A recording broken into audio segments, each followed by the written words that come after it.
Pedraza Chávez. Gracias, presidente.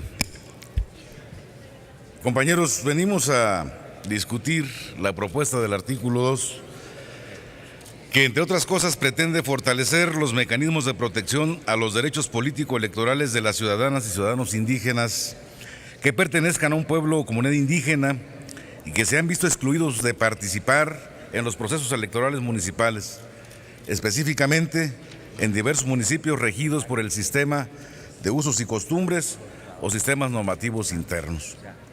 Quiero con esto contrastar la visión de quien me antecedió en el uso de la palabra, que efectivamente levanta una crítica en términos de las condiciones en las que hoy viven cientos de familias en las zonas indígenas y que retratan, en lo que ha dicho ahí, una serie de rezagos. Yo quiero llevarlos a un recorrido histórico y decirles que hace 200 años, en octubre de 1814, hombres valientes e ilustrados como Morelos, López Rayón, Herrera, Lisiaga y otros, en un medio hostil, sufriendo persecución, tuvieron la presencia de ánimo para crear el decreto constitucional para la libertad de la América Mexicana que dio sustento a la nueva nación. Este decreto por primera vez estableció la igualdad de todos los mexicanos. En el breve y contundente artículo 13, se reputan ciudadanos de esta América todos los nacidos en ella.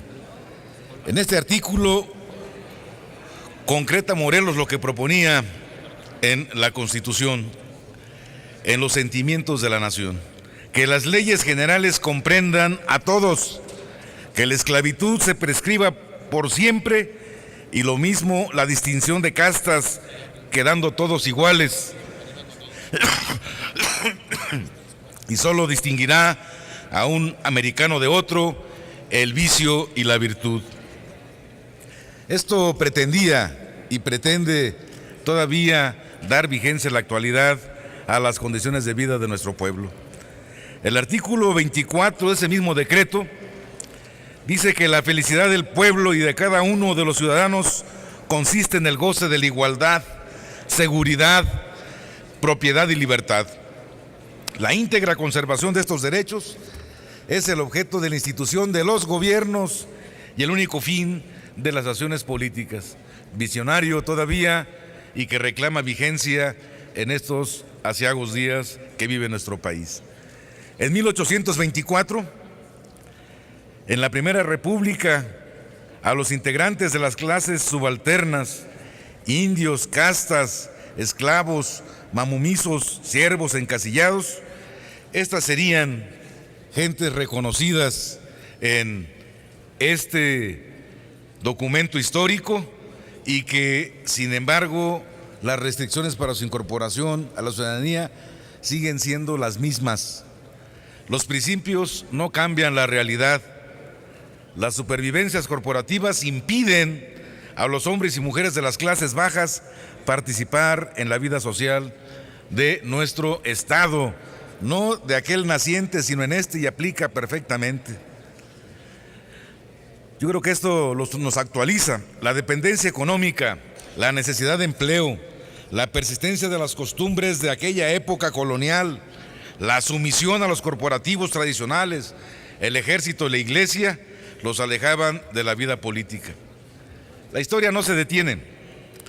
Los jacobinos vencedores de la Guerra de Reforma establecieron en la Constitución del 57 los derechos humanos como base y sustento de todos los otros derechos. El artículo primero decía: el pueblo mexicano reconoce que los derechos del hombre son la base y el objeto de las instituciones sociales, sentando así la premisa fundamental de su contenido.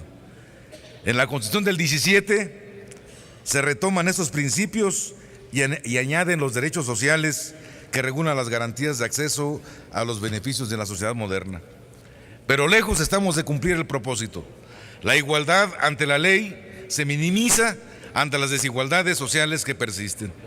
Apenas este año logramos una reforma al artículo 41 de la Constitución y establecimos también la igualdad de género en los procesos electorales. Pero siguen persistiendo las mismas carencias y sigue habiendo esclavitud que empobrece a miles de mujeres e indígenas en nuestro país. Hay minorías sociales excluidas del relativo bienestar y aquí lo han señalado mi antecesor. Esta sociedad contemporánea no tenemos en el campo, las indígenas, las mujeres que viven y trabajan en el campo, los campesinos, condiciones para ejercer los derechos que las leyes nos otorgan. Es cierto, miles, millones de indígenas viven en situación de marginalidad, una aplicación viciada de los derechos heredados de la legislación colonial, considerados derechos tradicionales, los llamados usos y costumbres que se han convertido en abusos y exclusión. Los hombres y las mujeres de las comunidades viven la exclusión social por sus carencias, la exclusión económica por su falta de oportunidades, la exclusión política por el predominio de cacicazgos locales o por la manipulación de los líderes comunales. En la sociedad mexicana coexisten carencias con excesos. Cientos de miles de niños, niñas, hombres y mujeres sufren marginalidad, mientras unos cuantos pasean y contrastan su fortuna en las calles de nuestro país. Senador, le ruego sí, voy a hacer un poquito más extenso. ¿Cuánto tiempo ocupa para, y con todo gusto? 4 minutos, señor. 4 minutos. Tenemos miles de comunidades cuyo presente de exclusión se sustenta en el incumplimiento de los preceptos constitucionales. Por eso es necesario reafirmar los contenidos de nuestra Constitución. En los considerandos que nos remite este quinto párrafo del artículo 1 constitucional que prohíbe toda discriminación, dice: la discriminación que tenga por objeto anular o menoscabar los derechos y libertades de las personas. Y el artículo 2, que establece la composición pluricultural de la nación sustentada originalmente en los pueblos indígenas y se refiere a la igualdad de oportunidades y la eliminación de cualquier forma de discriminación. Ambos preceptos protegen la igualdad para ejercer los derechos protegidos de las minorías, que es doblemente excluida y más por ser mujer. Hay un informe, el de la Comisión Nacional de los Derechos Humanos, sobre el caso de discriminación de que fue objeto la profesora Frusina Cruz, la actual diputada y promovente. Señala que existen prácticas sociales de autoridades y servidores que constituyen violaciones a los derechos humanos. Estas prácticas excluyentes se justifican en la aplicación de usos y costumbres de los pueblos indígenas. Compañeros, en el dictamen de las comisiones se reconoce el derecho de todas las personas a gozar de los derechos humanos establecidos en la Constitución y en los tratados internacionales. Asimismo, ratifica la interpretación que favorece en todo tiempo a las personas al garantizar el ejercicio de sus derechos.